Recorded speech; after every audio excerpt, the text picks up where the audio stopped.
Bigfoot conference, here we come. Let's see your shirt, Heidi. Yeah, Bigfoot.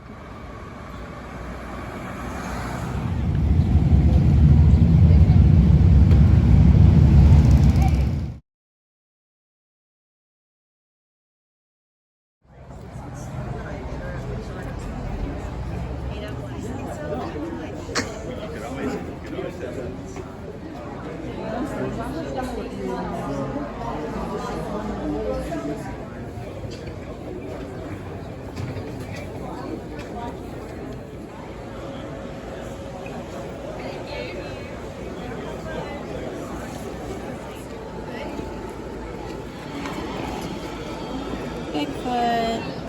Shiny big feet. And then I got the aliens abducting cows.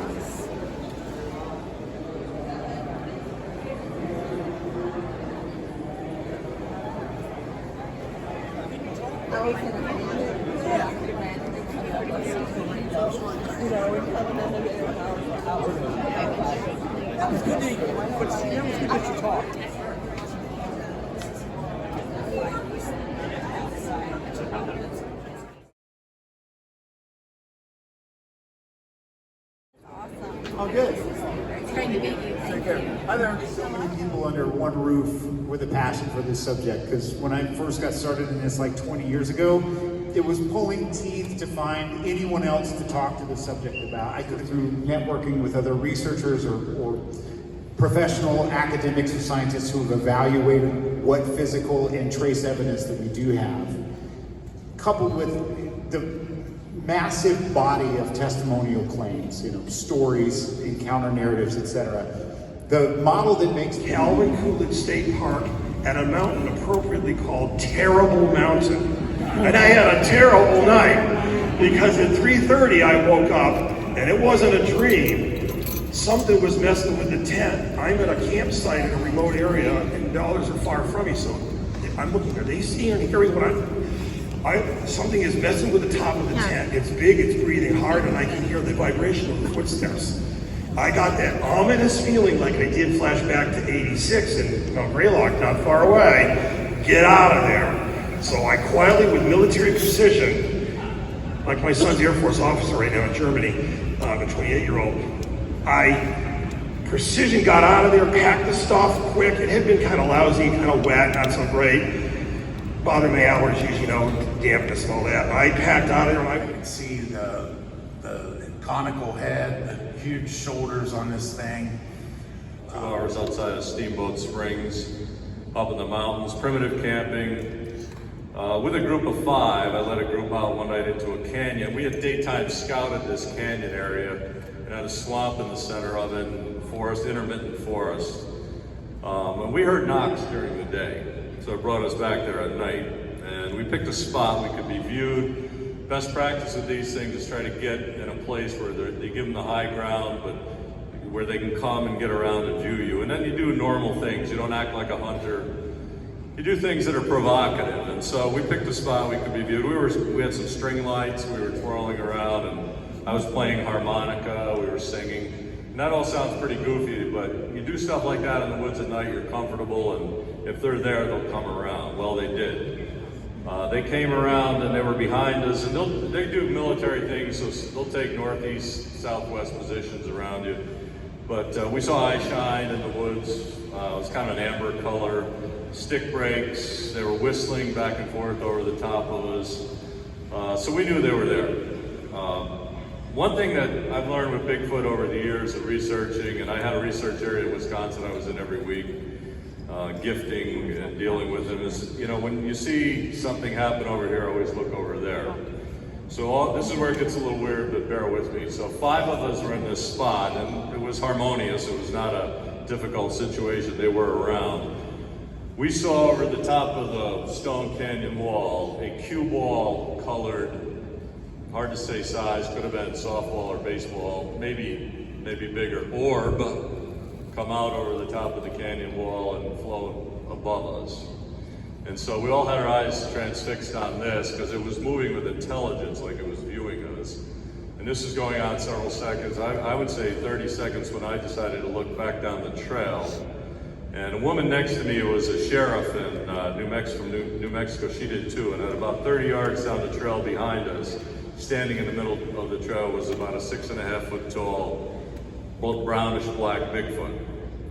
Long arms. So I'll give you some of the characteristics because it was a Class A sighting. I clearly knew it was not a bear or a human. And the arms are very long, so down past the knees. The legs are in disproportionate size, so the thighs and the calf were not of equal length. I could see in the eyes. I could see the eyes very clearly. There was no, and you get this in a lot of Bigfoot reports from witnesses, there was no white in the eyes. It was all the sclera, it was all very, very dark inside the eyes, and there was no neck. It was clearly, it was like it came from the middle of the head right down to the shoulders, and I could clearly see that. It swayed side to side. So, very much made that movement. A lot of witnesses will report seeing that. It seemed very indecisive. And the sway side to side, people describe it like a third baseman or a shortstop in baseball, but it definitely did that. I think it was a juvenile. I think we got it because we looked not in the direction of the orb, but we looked back at it. I think we got it kind of unaware. But we both saw it clearly for about 4 to 5 seconds, and then it decided to move, and it could have jumped laterally side to side, got out of the trail, but it ran off. We saw it take 3 steps and went on an angle. And we think it ran at an angle into the woods towards the group that was behind us that I said earlier was making whistle noises, stick breaks, etc. So I think, again, a juvenile probably getting back to the group that was around us, viewing us. And one thing I've learned about Bigfoot over the years is they're never one of them. You know, one of them in Northern California running around is not what this is. They're always in groups, think like tribes or family units, social units. But we did not feel like we were threatened when this happened. It was a Class A sighting for sure. But back the next day, we saw the depressions in the grass and the 2-track that we had taken into the woods, and we could see where it went into the woods because it was separated in the grass. So best practice is always go back to where you had a witness encounter, draw it, try to write it down. So I would encourage anybody that's ever had what they think is an encounter, please write it down, get your facts, your details. As an investigator, I like to learn about those kind of things next day.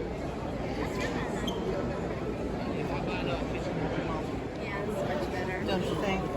Because it's really not going to shrink. Okay. You want this head? Sure. Okay. Do you need a bag?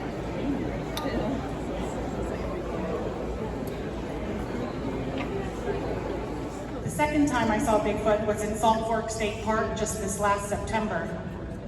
I have a Bronco, so we were doing a group camp out, and my husband couldn't go. And when he doesn't go, I sleep in the back of the Bronco. And it was a Friday night. I slept in the Bronco. Saturday morning, got up. We went down a dirt road to look for a place to investigate that night. And when I got back to camp, I noticed about an 18-inch handprint on the back of my car. And I struggle hard to get my fingers to line up because it's just so big. But everywhere on the car that I touched was not dusted. Just this one handprint. So Saturday night I go to bed. About 4:20 in the morning, it was starting to get warm in the car. I looked out the back window and something was standing there. Only I saw, the midsection of it. And I remember thinking, I pulled into this spot and I was parked up against the woods. So I would have had to hit this thing to park where I was parked. Well, I'm a big tough girl and I run into the woods when I hear something screaming, and I freaked out a little bit. And I decided to just lay there and not even blink because I was afraid Bigfoot was gonna hear me.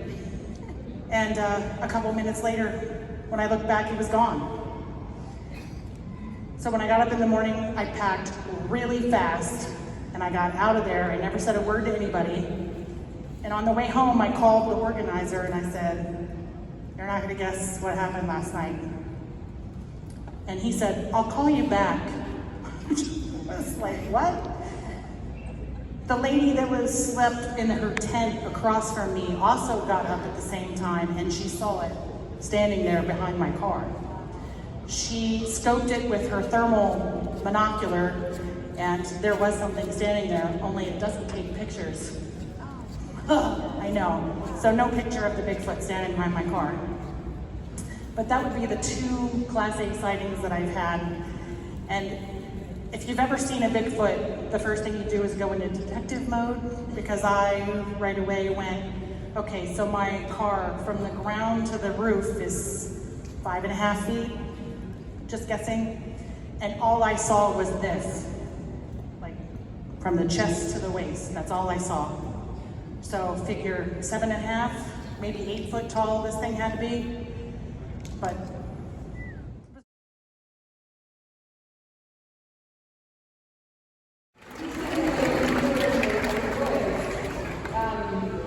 you want back to the